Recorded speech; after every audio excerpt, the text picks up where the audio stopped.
Coucou, je suis Zainab, je suis thérapeute, je forme également dans l'énergétique, je suis coach dans le trauma d'enfance et transgénérationnel et je facilite aussi des séances de breathwork via la méthode que j'ai mis en place, la respiration Phoenix. Aujourd'hui, on va parler d'un sujet que peu de personnes abordent en profondeur. Je t'ai déjà fait deux vidéos précédentes sur l'énergétique, donc sur les soins énergétiques, sur le soin karmique ensuite. Aujourd'hui, je vais te dire pourquoi. Aujourd'hui, en 2025, quand tu es accompagnant dans le bien-être principalement, tu as besoin d'être formé en énergétique. Tu as besoin d'avoir des connaissances énergétiques. Avant d'entrer dans les détails de la posture d'accompagnant, selon ma vision, évidemment, je vais te parler de quelque chose qui me semble important. Voilà, aujourd'hui, on est dans un changement de paradigme. On le vit tous, qu'on soit accompagnant ou pas. Qu'on comprenne exactement ce qui se passe ou pas, on le ressent quelque part. Les énergies en 2025 sont de plus en plus intenses, elles s'intensifient au fur et à mesure des mois et tu l'as probablement ressenti, tu le sais, ça s'accélère dans ta vie, il y a tout il y a tout qui s'emballe, peut-être même il y a tout qui est détruit, etc. Et que tu sois sensible ou que tu sois pas sensible, tu as remarqué en toi ou autour de toi des émotions plus denses, des systèmes qui s'effondrent, des choses que tu croyais pour acquis, un mariage, une amitié, un travail qui s'effondre aussi, des liens qui se dénouent, qui explosent même. Bref, tout va plus vite, tout est plus profond. Il y a une accélération vibratoire qui est, euh, euh, voilà, qui est devant nous et qu'on ne peut pas nier. Et dans ce contexte-là, évidemment, ton corps physique est mis à l'épreuve, mais ton système énergétique est mis à l'épreuve, est mis à rude épreuve même. Et si tu ne sais pas comment te protéger, comment t'ancrer, comment te nettoyer, comment te purifier, comment couper les liens, bah, tu peux te faire emporter et tu rates quelque chose quand même de fondamental. Parce que le savoir, c'est le pouvoir. Et je crois qu'aujourd'hui, en 2025, il y a besoin de savoir. Pourquoi est-ce que c'est urgent d'être autonome énergétiquement? Selon moi, évidemment. Euh, Parce qu'on ne peut pas continuer à être dépendant de l'extérieur pour se sentir bien. On a besoin de s'autonomiser sur tout, sur notre santé émotionnelle, sur notre santé physique, sur notre santé énergétique aussi. Tu peux pas prendre un abonnement chez ton énergéticien. Même si, évidemment, savoir le faire toute seule, ça ne veut pas dire qu'un jour tu n'auras pas besoin de quelqu'un d'autre. Parce que c'est toujours intéressant d'avoir un coach extérieur, quelqu'un qui nous fait des soins, etc., pour avoir une vision qu'on n'a pas sur nous-mêmes, évidemment. Mais charité bien ordonnée commence par soi-même. Et quand t'autonomises, tu le fais sur toi, sur tes animaux, sur tes enfants, sur tes plantes, sur ta maison. Je veux dire, tu as un champ devant toi qui est exceptionnel. Tu peux pas tout le temps déléguer ta stabilité à un thérapeute, à un rituel, une pleine lune ou peu importe. Donc il y a besoin de savoir aussi se protéger, il y a besoin de savoir se nettoyer. Ah, je me sens pas très bien aussi, je vais me faire un petit nettoyage rapide, une petite purification, une petite réharmonisation, etc. Euh, et évidemment, si tu es accompagnant, tu peux pas accompagner d'autres personnes si tu sais pas gérer ton propre champ énergétique parce que bah, si tu accompagnes sur les autres dimensions émotionnelles, mentales ou peu importe, t'es naturopathe, sophrologue, peu importe en fait, ma sœur, si tu ne sais pas te protéger, ben, tu peux filer des choses à ton client et tu peux évidemment prendre des choses de ton client. Tu peux être dans un lieu qui est parasité et ça, t'as pas envie de ça en fait. Et ça permet d'apporter une dimension autre aux personnes que tu accompagnes, peu importe la manière dont tu les accompagnes. Pour moi, vraiment, et c'est pour ça que j'ai arrêté de faire les soins énergétiques grand public, je ne les fais que aux personnes que je forme. Euh, L'autonomie énergétique, pour moi, c'est la base aujourd'hui. Pour ne pas t'effondrer avec les autres, pour garder tes corps énergétiques purifiés, pour accompagner les choses que tu ne vois pas, pour accompagner ton lieu, pour accompagner tes enfants hypersensibles, pour accompagner tes animaux aussi, parce que les animaux ont des chakras et sont très, très, très, très, très, très, très sensibles aux énergies pour ne pas te polluer avec ce qui ne t'appartient pas, pour canaliser, pour fermer les failles, pour créer, pour accompagner avec clarté. Bref, il y a, selon moi, une nécessité d'apprendre, de pratiquer, de se structurer dans sa pratique. C'est pour ça qu'aujourd'hui, je vais te montrer. pourquoi l'énergétique ne peut plus être juste un bonus, mais c'est une base essentielle dans ta posture d'accompagnant principalement. Mais en général, hein, je ne parle pas juste d'accompagnant, mais je vais faire quand même un focus là-dedans. L'énergétique, c'est pas juste un bonus pour moi. On a souvent, pendant longtemps, je trouve qu'on a relégué l'énergétique à quelque chose d'accessoire en plus. C'est une option New Age un petit peu pour les perchés. C'est un complément si t'as le temps, si t'y crois, voilà. Mais 2025, je crois que voilà, c'est pour moi plus possible de reléguer ça au plan de c'est juste pour les perchés. Enfin, je veux dire, il y a des couches traumatiques physiques, émotionnelles, mentales, mais nous sommes un corps spirituel, ok? Et on est spirituel, ce siècle sera spirituel euh, voilà, de manière un peu...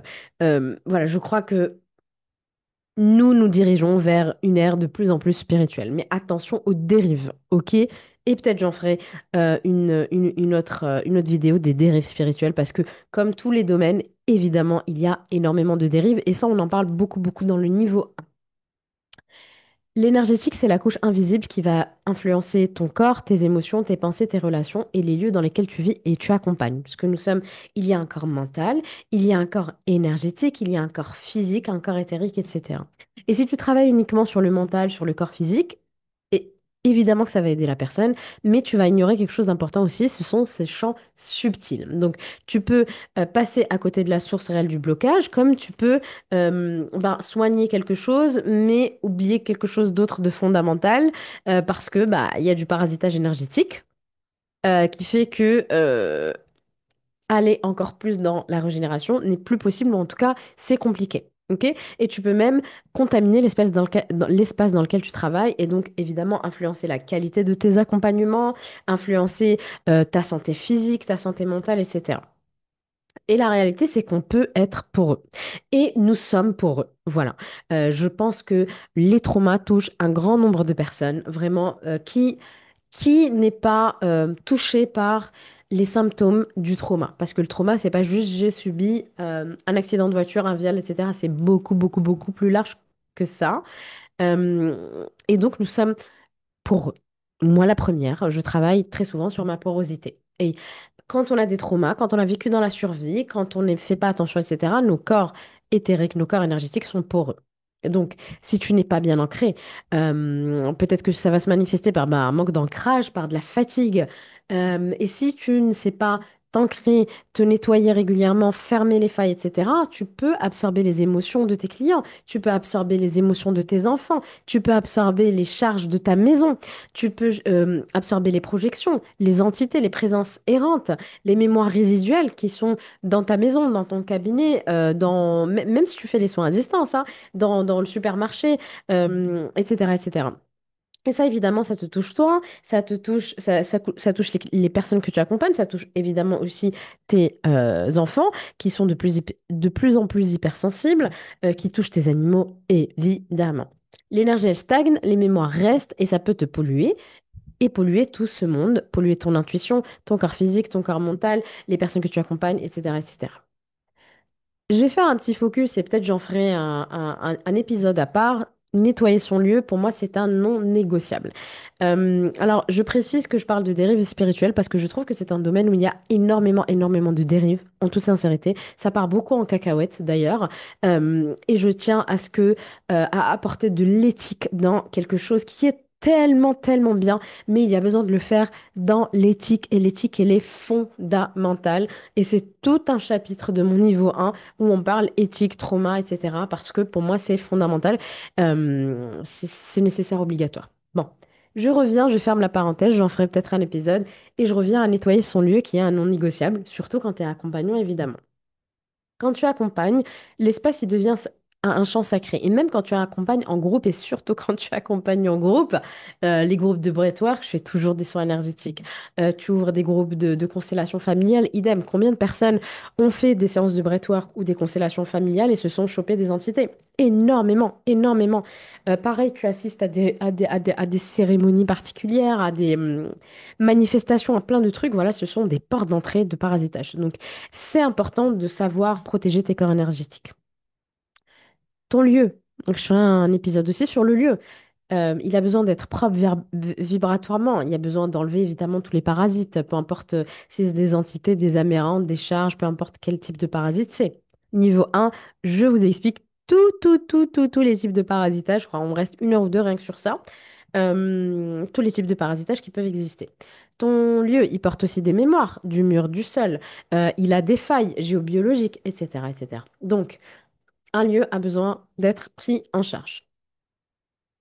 Si par exemple t'es masseuse, t'as pas envie d'allonger quelqu'un sur une table qui est remplie de poussière, n'est-ce pas? Donc pourquoi laisser les charges énergétiques s'accumuler dans ta maison, dans ton lieu d'accompagnement, dans ton cabinet? Que tu travailles à distance, en présentiel ou en groupe, il y a besoin de savoir ouvrir et fermer un espace de soins, se nettoyer après, mais sans rentrer dans de la parano évidemment, te couper les liens s'il y en a besoin, te recentrer, t'ancrer et te déparasiter et déparasiter le lieu. Ok? Quand tu es accompagnant, peu importe de la manière, ostéopathe, sophrologue, naturopathe, peu importe, ton énergie, c'est un outil principal. Plein d'accompagnants me disent, je me sens vidée après mes séances, je me sens vidée après mes massages, je capte tout, si la personne est triste, je suis trop sensible, je ressens la douleur dans mon corps, bla bla bla bla bla.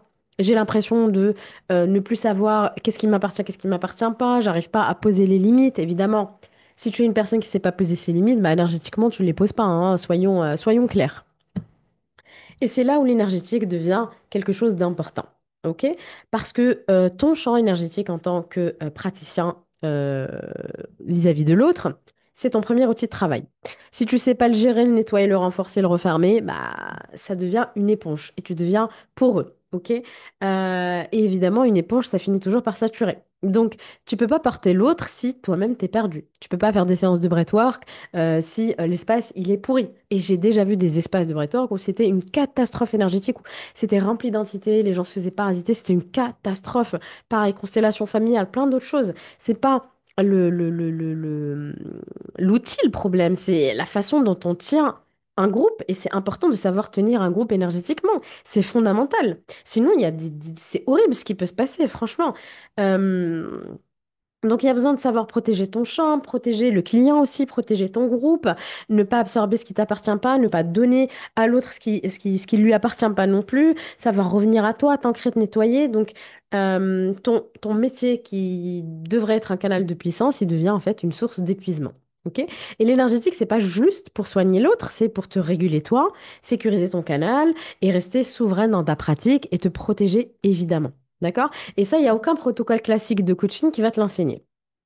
L'énergétique, il va te permettre d'aller plus loin, d'aller plus profond. Euh, si plus tu vas travailler tes corps énergétiques, plus tu vas capter des nœuds invisibles chez l'autre, plus tu vas accompagner avec beaucoup plus de présence, beaucoup plus d'impact. Tu peux aider la personne à se libérer de ce qui ne peut pas verbaliser. Tu vas te connecter à ton intuition, tu vas te connecter à tes enfants. Tu vas comprendre peut-être ce que vivent tes enfants, etc. Parce que comme je l'ai dit dans la vidéo précédente, les traumatismes, la mémoire cellulaire, la mémoire karmique, transgénérationnelle ne se libèrent pas toujours par la parole. Il faut du corps, évidemment, il faut du souffle via le breathwork, mais il y a aussi le chant subtil. Ok. Voilà. Pour moi, c'est ce qui va rajouter, c'est vraiment la cerise sur le gâteau, c'est vraiment ce qui va faire que ton accompagnement va être une véritable transformation. Donc pour moi, en 2025, se former à l'énergétique, ce n'est pas un luxe. Que tu sois une personne qui ne porte pas l'espace à l'autre, mais tu as quand même un chez toi, tu as quand même des enfants peut-être, tu as quand même des corps à toi. Donc tu peux faire niveau 1 et nettoyage de lieu. Et si tu es thérapeute, peut-être que tu voudras faire niveau 1 nettoyage de lieu et ensuite le niveau 2 le plus intéressant, parce qu'on va aller dans les mémoires karmiques et je t'ai fait un épisode sur qu'est-ce que les soins karmiques. Si t'es accompagnant, n'hésite pas à me dire dans les commentaires, est-ce que tu te sens vidé après tes séances? Qu'est-ce qui est le plus difficile pour toi? Est-ce que tu as l'envie de te former en énergétique? Qu'est-ce qui te fait peur? Qu'est-ce qui t'en empêche? Et si tu as envie d'aller plus loin, donc j'ai le niveau 1, toi et les autres, le nettoyage de lieu et le nettoyage karmique. Toutes les informations sont en description. Ce sont des nettoyages structurés, profonds, intuitifs, avec un regard 360 degrés, avec plus de 10 ans d'expérience. Avec un regard sur le trauma, le système nerveux, le corps, les émotions, etc. Pour que tu puisses canaliser proprement, pour que tu deviennes conscient et autonome dans ta pratique. Si tu as des questions, n'hésite pas. Merci de liker, de partager si ça peut intéresser quelqu'un. Et moi, je te dis à très vite pour une prochaine vidéo. Ciao, ciao.